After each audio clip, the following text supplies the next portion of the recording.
للمتقين والصلاة والسلام على سيد الأنبياء والمرسلين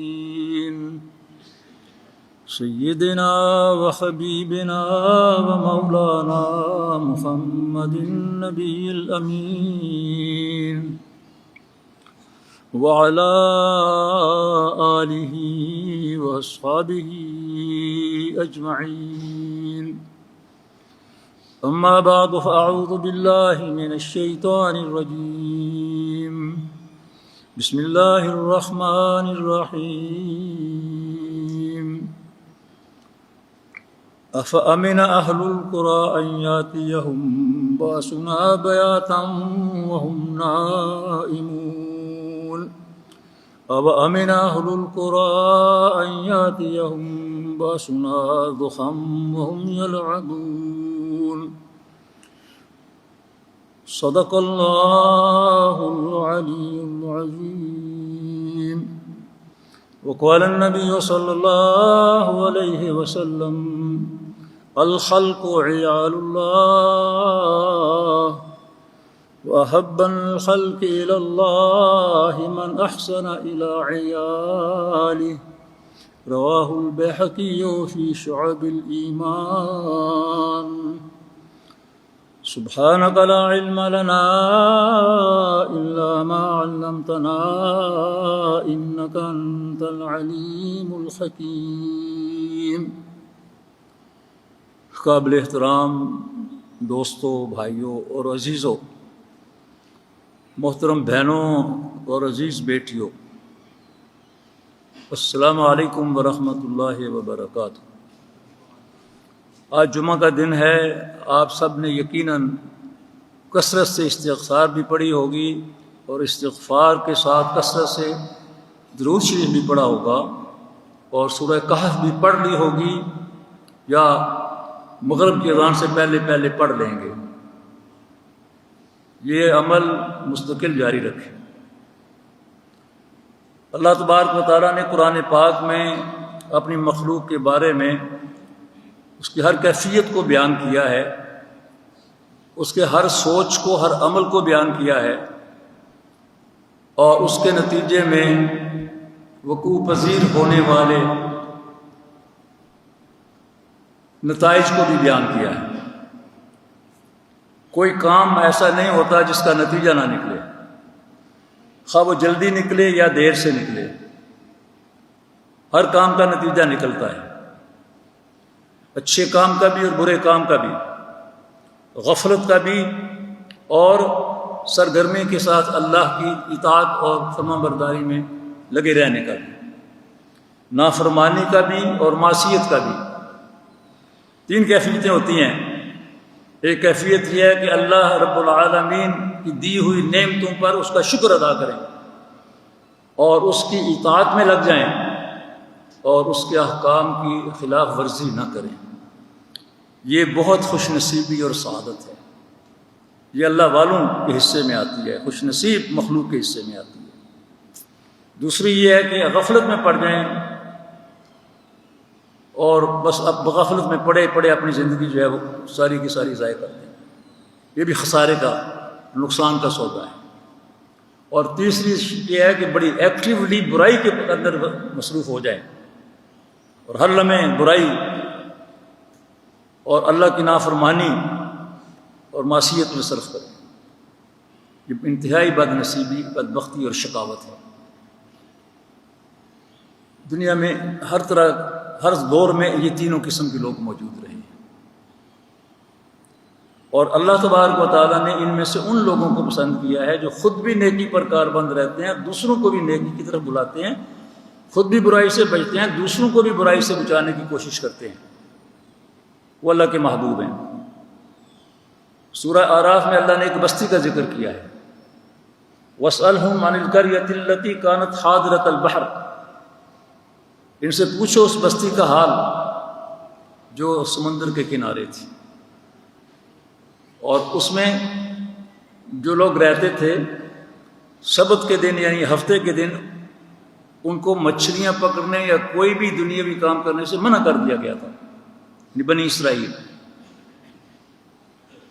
انہوں نے ہلا کیا، اللہ تعالیٰ کے احکام کے مقابلے میں ہلا سازی کی، جس کو آپ جال سازی بھی کہہ سکتے ہیں، دھوکے بازی بھی کہہ سکتے ہیں، کہ ہفتے کے دن تو مچھلیوں کو نہیں پکڑتے، لیکن ایسا کر لیا کہ ایسے انہوں نے دیواریں بنا لیں اپنے ان تالابوں کے اندر، اس کے اندر وہ ہفتے کے دن بس وہ دیواریں جو ہیں ان کے اوپر جو جالیاں بنی ہوئی تھیں یا جو بنے ہوئے تھے، شاخ بنی ہوئی، جو شاخیں نکالی ہوئی تھیں، ان کے اوپر ہمیشہ کوئی نہ کوئی پردہ، کوئی نہ کوئی ٹین کی چیز ڈال دیتے تھے، اور ہفتے والے دن اس کام میں لگ جاتے تھے کہ اس کو اٹھا دیں، مچھلیاں اندر آ جائیں تو پھر اس کو بند کر دیں تاکہ مچھلیاں واپس نہ چلی جائیں، پانی کے اندر آئیں مچھلیاں، اس کام میں لگے ہوئے ہیں، پکڑ نہیں رہے لیکن ان کو اس کے اندر لانے کے لیے قید کر رہے ہیں اور اس کو جال کے اندر پھانسنے میں لگے ہوئے ہیں۔ یہ نافرمانی بھی تھی، اور نافرمانی کے ساتھ اللہ تعالیٰ کے حکم کے خلاف جال سازی بھی تھی۔ اللہ کا حکم یہ تھا کہ ہفتے کے دن ایسا کوئی کام بھی نہیں کرنا، اللہ کی عبادت کے لیے۔ ہمیں اللہ تبارک و تعالیٰ نے انعام دیا، ہمیں نبی صلی اللہ علیہ وسلم کی برکات سے، جمعہ ہمارے لیے مقدس دن ہے، لیکن اس میں ہمیں حکم دیا گیا کہ جمعے کی اذان سنتے آ جاؤ مسجد، اور جب پڑھ چکو نماز تو نکل جاؤ اور جا کر اپنا کام کاروبار کرو، اذان سے پہلے بھی اپنے کاروبار میں لگے رہو۔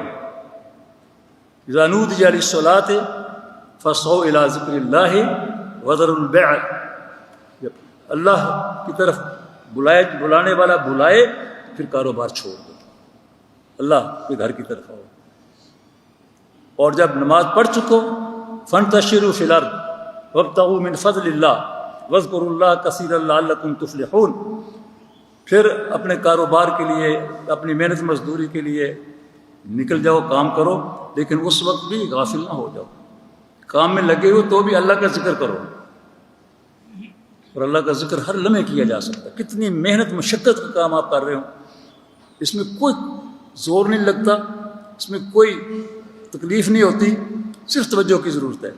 سبحان اللہ، الحمدللہ، لا الہ الا اللہ، استغفر اللہ، اللہ اکبر، یہ کیا اس پر زور صرف ہوتا ہے؟ آپ اگر کھدائی کر رہے ہیں، آپ اگر ہل چلا رہے ہیں، آپ اگر کسی اور کاروبار میں لگے ہوئے ہیں، تو بھی ذکر اللہ آپ کے لیے ناممکن نہیں ہے۔ اس بستی کے بارے میں اللہ نے فرمایا کہ 3 قسم کے لوگ تھے۔ ایک تو وہ جو بغاوت کرتے تھے، اللہ کے قانون کو، اللہ کے حکم کو انہوں نے ہیلے بہانے سازیوں سے تبدیل کر دیا تھا، اور دوسرے وہ جو خاموشی کے ساتھ بیٹھے ہوئے تھے، اور تیسرے وہ جو خود بھی برائی سے بچتے تھے اور ان کو بھی ٹوکتے تھے۔ 3 گروہ تھے، تو میں نے عرض کیا نا، ہر دور میں یہ 3 گروہ رہے ہیں، آج بھی ہیں، دیکھے جا سکتے ہیں۔ تو جو خاموش بیٹھے تھے انہوں نے کہا کہ تم ان کو کیوں ٹوکتے ہو اور ان سے گالیاں بھی سنتے ہو، تو کبھی کبھار پتھر بھی پھینک دیتے ہیں تمہاری طرف۔ انہوں نے کہا معذرۃ الی ربکم ولعلہم یتقون، ہم اس لیے یہ کام کرتے ہیں کہ اللہ کے ہاں جا کر معذرت پیش کر سکیں کہ اے اللہ تیرے احکام کی خلاف ورزی ہو رہی تھی تو ہم سوئے ہوئے نہیں تھے، ہم گونگے بہرے نہیں تھے، ہم نے اپنا فرض اپنی استطاعت کے مطابق ادا کیا۔ ایک تو یہ ہے کہ ہم اللہ کے سامنے اپنا عذر پیش کر سکیں، اور دوسرا یہ کہ شاید اللہ تعالی ہمارے ذریعے ان کو ہدایت دے دے، یہ بھی اللہ کا تقوی اختیار کر لیں، اللہ سے ڈر جائیں۔ اللہ تبارک و تعالیٰ فرماتا ہے قرآن پاک کے اندر، اور یہ حدیث میں اس کا مفہوم جو ہمیں بتایا گیا، حضور صلی اللہ علیہ وسلم نے ارشاد فرمایا، اللہ نے عذاب کا فرشتہ بھیجا اس بستی کے لیے، اس کی اپنی پوری فوج کے ساتھ، فرشتے جو ہیں ان کی فوجیں ہیں۔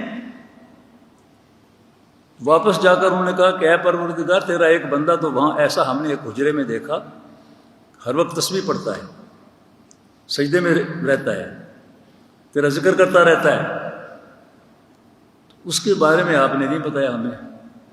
آپ فرماتے ہیں کہ اللہ نے کہا کہ جاؤ اس کے ساتھ اس بستی کو الٹ دو کہ اللہ ان لوگوں کو بچا لو جو روکتے تھے لوگوں کو برائی سے، لیکن وہ جو بیٹھا ہوا ہے اس کو ان لوگوں کے ساتھ ہلاک کر دو جو میری بغاوت پر کار بند تھے اور کمر بستہ تھے، کہ اس کے سامنے میرے احکام کی خلاف ورزی ہو رہی ہے اور اس کی پیشانی پہ بل بھی نہیں آیا، جوں بھی نہیں رینگتی۔ یہ کیا وفاداری ہے؟ کوئی وفاداری نہیں ہے۔ تو اس لیے گونگے بہرے بن کر رہنا ٹھیک نہیں ہے۔ اپنی استطاعت کے مطابق، ہر آدمی کی استطاعت ایک جیسی نہیں ہوتی، ہر آدمی کی قابلیت ایک جیسی نہیں ہوتی، جیسی قابلیت جیسی استطاعت ہے اس کے مطابق اپنا فرض ادا کرے، برائی کے خلاف اور نیکی کے حق میں، اور پھر اس پر خود کار بند ہو۔ یہ بہت بری بات ہوتی ہے کہ کوئی آدمی نیکی کی تلقین کرے، خود اپنا دامن نیکی سے بچا کر برائی کے اندر لچڑا ہوا ہے۔ لِمَ تَقُولُونَ مَا لَا تَفْعَلُونَ أَتَأْمُرُونَ النَّاسَ بِالْبِرِّ وَتَنْسَوْنَ أَنفُسَكُمْ وَأَنْتُمْ تَتْلُونَ الْكِتَابَ۔ وائزین کو بھی، اہل علم کو بھی، خطباء کو بھی اللہ تبارک و تعالیٰ نے تلقین فرمائی ہے کہ یہ فرض بھی ادا کرنا ہے تم نے، لیکن اپنا کردار جو ہے اس کو بھی بلند کرنا ہے۔ اور حدیث میں آپ نے جو ساتھی حدیث درس حدیث میں بیٹھتے ہیں مولانا محترم کا وہ درس حدیث سنا کہ قیامت کے دن سب سے پہلے جن 3 لوگوں کا حساب ہوگا اس میں عالم، شہید اور فیاض، سخی آدمی، جنہوں نے دنیا کے لیے، اپنی ذات کے لیے، اپنی شہرت کے لیے خطابت کی، اپنی شہرت کے لیے مال خرچ کیا اور بہادر کہلانے کے لیے جنگ میں لڑ کر جان دی۔ ہر ایک کا معاملہ یہ نہیں ہوتا۔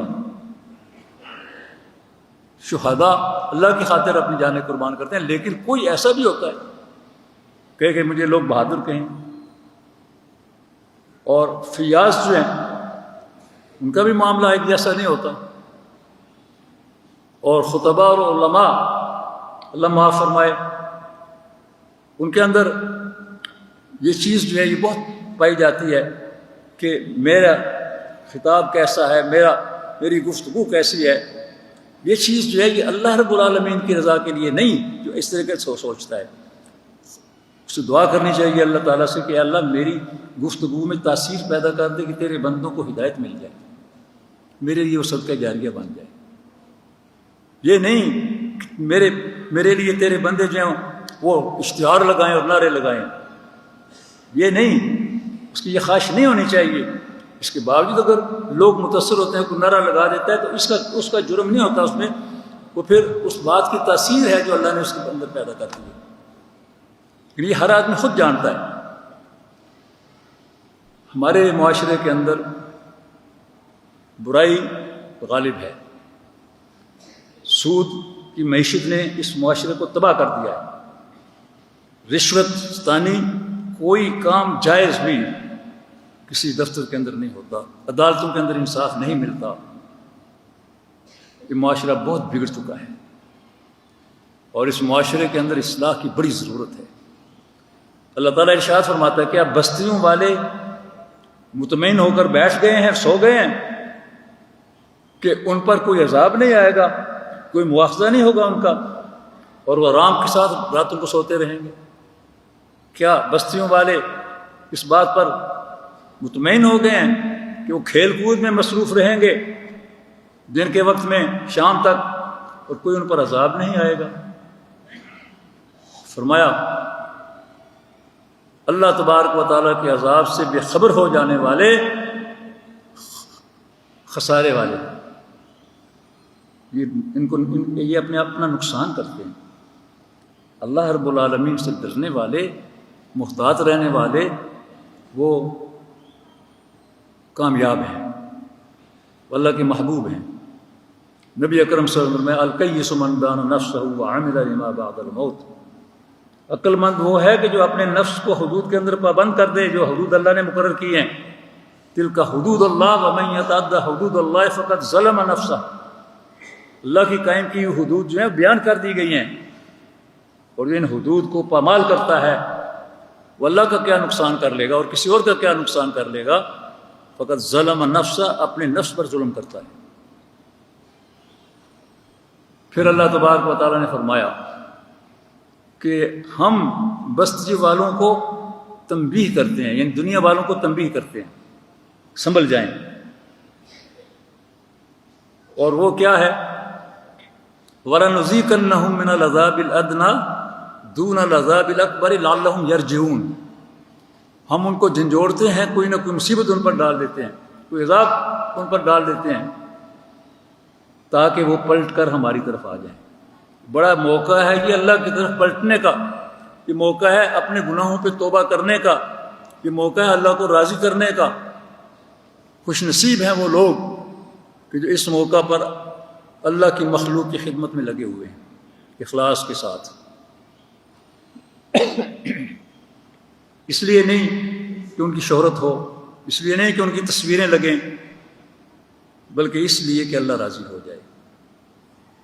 اور حضرت عبداللہ بن عباس رضی اللہ تعالیٰ عنہ اور حضرت عبداللہ بن عمر رضی اللہ تعالیٰ عنہ، دو جلیل القدر صحابہ کرام جو ہیں، ان کی روایت ہے، میں نے آپ کے سامنے پڑھی بھی ہے۔ الخلق عیال اللہ، اللہ کے نبی نے ارشاد فرمایا مخلوق اللہ تبارک و تعالیٰ کے لیے ایسے ہے جیسے اس کا خاندان ہے، اس کے اہل و عیال ہیں، اس کا ویسے کوئی اولاد نہیں ہے، لیکن اس کی سرپرستی اور اس کی اپنی مخلوق کے ساتھ محبت کو اس میں بیان کیا گیا۔ اس حدیث میں فرمایا کہ انسانوں میں سے اللہ کے نزدیک سب سے محبوب وہ ہے، احب الخلق الی اللہ من احسن الی عیالہ، سب سے پیارا اور محبوب اللہ کو وہ ہے جو اس کی مخلوق کے ساتھ نیکی کرے، احسان کرے، مصیبت سے نکالے اس کو۔ مصیبت میں ہیں ہمارے بھائی بہن مختلف علاقوں کے اندر، اور بڑی بڑی مصیبتیں آئی ہیں، اور اللہ کی طرف سے یہ پکڑ ہے۔ اور الخدمت فاؤنڈیشن اور جماعت اسلامی کے کارکنان الحمدللہ جس انداز میں لگے ہوئے ہیں، اور جو وہاں پر نہیں ہیں وہ اپنی طرف سے فنڈ دینے میں اور جمع کرنے میں لگے ہوئے ہیں۔ الخدمت کے کئی بہت قیمتی اور خوبصورت نوجوان وہ لوگوں کو بچاتے ہوئے خود ریلے کی نظر ہو گئے اور شہادت پا گئے۔ اور ان کے ماں باپ کو جب اطلاع ملی تو انہوں نے کہا اللہ کا شکر ہے کہ ہمارے بیٹے کی وفات تو اس لمحے لکھی ہوئی تھی، تو اللہ کی طرف سے مقرر تھا لمحہ، اللہ کا شکر ہے کہ وہ اللہ کی مخلوق کی خدمت کرتے ہوئے شہادت پا گئے۔ بہت بڑی آزمائش بھی ہے اور بہت بڑا مقام بھی ہے۔ اللہ رب العالمین نے ان لوگوں کو پسند کیا ہے جو اس کی مخلوق سے محبت کرتے ہیں، اور اللہ رب العالمین نے حضور صلی اللہ علیہ وسلم کی زبانی ہمیں بتایا کہ مستقل طور پر اور سب سے زیادہ محبوب اللہ کا وہ ہے جو کسی دوسرے سے اللہ کی خاطر محبت کرتا ہے، کسی اور وجہ سے نہیں۔ اس کے ساتھ تعلق اس نے جو قائم کیا ہے وہ نفاق پر مبنی نہیں ہے، وہ لالچ پر مبنی نہیں ہے، خود غرضی پر مبنی نہیں ہے، بلکہ اللہ کی خاطر تعلق ہے، بے لوث تعلق۔ اور یہ خدمت کرنے والے جو ہیں یہ بے لوث خدمت کر رہے ہیں اللہ رب العالمین کی مخلوق۔ نبی اکرم صلی اللہ علیہ وسلم نے اپنے ایک صحابی حضرت معاذ بن جبل رضی اللہ تعالیٰ عنہ سے فرمایا، یا معاذ، 3 مرتبہ خطاب کیا، تینوں مرتبہ انہوں نے جواب دیا، تیسری مرتبہ آپ نے فرمایا واللہ انی لاحبک، خدا کی قسم میں تم سے محبت کرتا ہوں۔ آپ اندازہ کیجئے اس اللہ کے بندے کی خوش نصیبی کا جسے اللہ کے رسول قسم کھا کر کہہ رہے ہیں کہ میں تجھ سے محبت کرتا ہوں۔ ان کے اعمال کی وجہ سے، ان کے کردار کی وجہ سے، ان کی جوانی اللہ کے راستے میں لگا دینے کی وجہ سے، ان کی شب زندہ دار راتوں کی وجہ سے، اور ان کے دن کے جہاد کی وجہ سے، قرآن سے ان کی محبت کی وجہ سے، اور قرآن کی تعلیم لوگوں تک پہنچانے کے شوق کی وجہ سے۔ اور پھر صحابہ کرام اور تابعین بیان کرتے ہیں کہ حضور صلی اللہ علیہ وسلم کی یہ بات کہنے سے حضور کو تمام صحابہ کے ساتھ محبت تھی، کوئی ایک صحابی اور صحابیہ ایسے نہیں ہیں جن سے حضور کو محبت نہ ہو۔ اور کوئی ایک ایسا نہیں ہے جس کو حضور صلی اللہ علیہ وسلم سے اپنی جان سے اور ہر چیز سے زیادہ محبت نہ ہو. سب صحابہ و صحابیات. تو وہ بیان کرتے ہیں کہ نبی اکرم صلی اللہ علیہ وسلم کے اس صحابی کو جب بھی کسی نے دیکھا جس کا تعارف نہیں، اور آپ کو معلوم ہے اس زمانے میں تو یہ فتنے نہیں تھے نا کہ ہر آدمی کی تصویر جو ہے وہ ہر جگہ لگی ہوئی ہو. اب تو تصویر سے لوگ پہچان لیتے ہیں، اچھا یہ فلاں صاحب ہیں، یہ فلاں صاحب ہیں. اس زمانے میں یہ نہیں تھا. تو بہت سارے تابعین بیان کرتے ہیں کہ ایک تابعی بیان کرتے ہیں کہ دمشق کی مسجد کے اندر مجلس لگی ہوئی تھی. بزرگان بھی تھے اور ایک نوجوان بھی ان کے درمیان تھا. بالکل یہ نوجوان تھے حضرت معاذ بن جبل. حضور کی رحلت کے وقت ان کی عمر کوئی 22-23 سال تھی، اور اس وقت حضور نے ان کو یمن کا گورنر بنا کر بھیجا تھا. اللہ والے جو ہیں ان سے اللہ والوں کی محبت ہوتی ہے. ہمیں محبت ہے ان نوجوانوں سے جنہوں نے اپنی جانیں قربان کر دی. ہم ان کے درجات کی بلندی کے لیے دعائیں کرتے ہیں. ہم ان اپنے مصیبت زدہ بہن بھائیوں کے لیے عافیت کی دعا مانگتے ہیں. ہم اللہ سے استغفار کر کے اور ان کے ڈوب جانے والے اہل و عیال کے درجات کی بلندی کی دعا مانگتے ہیں. زخمیوں کی صحت کے لیے دعا مانگتے ہیں، اس لیے کہ وہ سارے اللہ کی مخلوق ہیں. اور اللہ نے فرمایا، حضور فرمانے کی حدیث کے مطابق اللہ کہتا ہے کہ مخلوق میری عیال ہے. اللہ کی عیال کے ساتھ محبت کرنا اللہ کی رضا کے لیے. تو کہتے ہیں کہ میں نے دیکھا کہ بزرگان جو ہیں آپس میں گفتگو کرتے تھے، اور جب کسی مسئلے پر ان کے درمیان کوئی اختلاف ہوتا تھا تو اس جوان کی طرف رجوع کرتے تھے، اور وہ جوان جو بات کہہ دیتا تھا سب اس کو تسلیم کر لیتے تھے. اور میرا دل اس کی طرف کھینچ رہا تھا، اتنا مجھے خوبصورت لگ رہا تھا، اتنا پیارا لگ رہا تھا. ادریس خولانی ان کا نام ہے، اور یہ تابعی ہیں یہ بیان کرنے والے. میں نے پوچھا یہ کون ہے؟ ان کا تم نہیں جانتے؟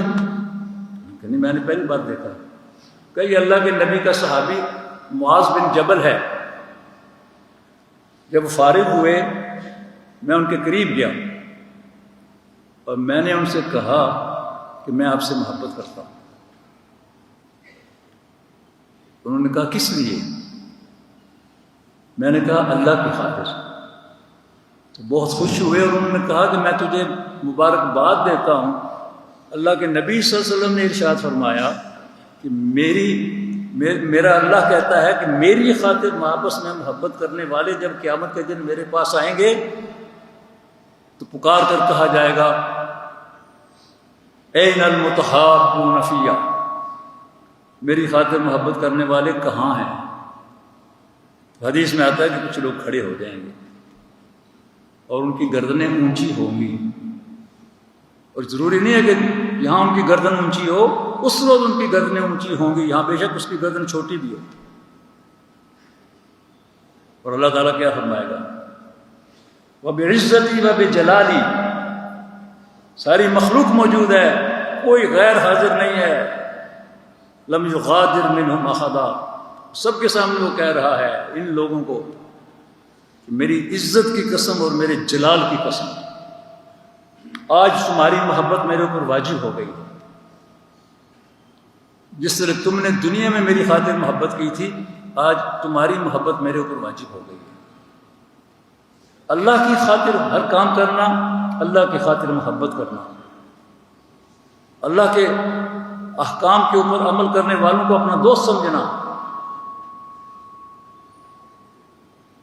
اور اللہ سے بغاوت کرنے والوں سے بغض رکھنا.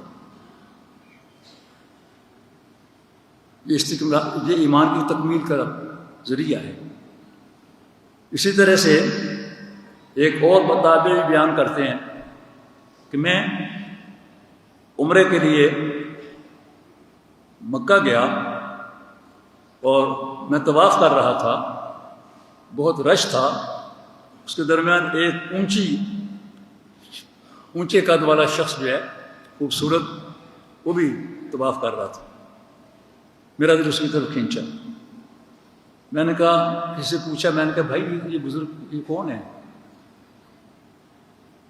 تو اس نے کہا کہ یہ اللہ کے نبی کے صحابی ہیں، ان کا نام معاذ بن جبل ہے۔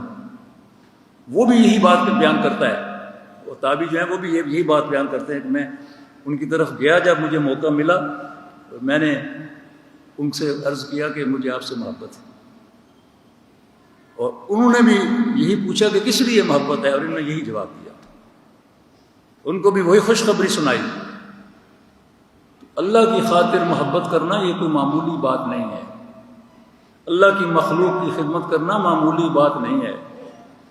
اللہ تبارک و تعالیٰ نے یہ توفیق دی ہے جماعت اسلامی کو شروع سے، کہ ہمیں پاکستان کے وقت جب لٹے پٹے قافلے آئے تھے تو جماعت اسلامی کی بڑی اکثریت لوگوں کی جو وہ بھی ادھر سے ہجرت کر کے آئی تھی، اور خود بھی متاثر تھے راستے کی تکالیف اور مصیبتوں سے، لیکن کوئی انتظام نہیں تھا ان مہاجرین کی دیکھ بھال کرنے کا۔ جب وہ سیٹل ہو گئے اپنی اپنی جگہ پر پھر تو ٹھیک ہے، لیکن سیٹل ہونے میں بھی کتنا وقت لگا یہ آپ کو معلوم ہے، کتنے مہینے اس میں صرف ہوئے، اور ان کی خدمت کے لیے بیماروں کو دوائی لا کر دینے کے لیے، اور بھوکوں کو کھانا کھلانے کے لیے، اور پھر جہاں جہاں ان کے کیمپ لگے ہوئے تھے وہاں صفائی کے لیے جماعت اسلامی نے کام کیا۔ جماعت اسلامی نے سب کام کس لیے کیا؟ جماعت اسلامی اس زمانے میں تو الیکشن میں حصہ بھی نہیں لیتی تھی، ووٹوں کے لیے نہیں، اللہ کی رضا کے لیے، اور ووٹ بھی مانگتے ہیں تو اس لیے کہ اللہ کے قانون کو، اللہ کے نظام کو نافذ کرنے اور اللہ کی رضا حاصل کرنے اور اس امت کی اصلاح کر کے اس کو اونچا اٹھانے میں کامیاب ہو جائیں۔ کوئی شخص سینٹ کے اندر چلا جائے یا قومی صوبائی اسمبلیوں کے اندر چلا جائے، جماعت اسلامی کا یہ ریکارڈ ہے الحمدللہ۔ فرشتے نہیں ہیں، بالکل یہ نہیں کہہ سکتے کہ فرشتے ہیں، لیکن یہ ریکارڈ ہے کہ ان میں سے کسی کے دامن پہ کرپشن کا دھبہ نہیں ہے، اللہ کی خاطر کام کرتے ہیں۔ اللہ کی خاطر کام کرنے والوں کے دامن پہ کرپشن کے دھبے نہیں ہوتے۔ شیطان کے راستے پر چلنے والے، نفس کی غلامی کرنے والے دنیا کے بندے جو ہیں وہ دھبے ہی دھبے ہوتے ہیں۔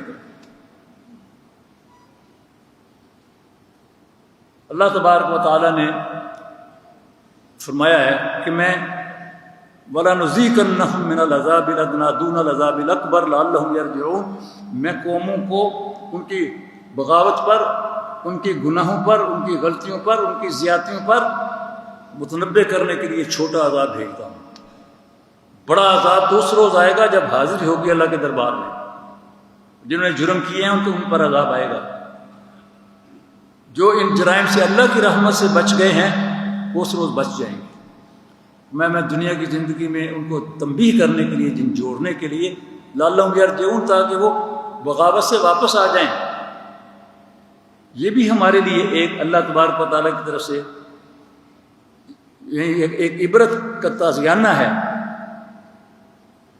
بار بار جو مصیبتیں آتی ہیں، اگر ہم بغاوت چھوڑ دیں، اللہ رب العالمین کے احکام پر کاربند ہو جائیں، تو اللہ تعالیٰ فرماتا ہے کہ میں تمہیں زمین سے بھی خزانے دوں گا، آسمان سے بھی خزانے تمہارے اوپر میں نازل کروں گا۔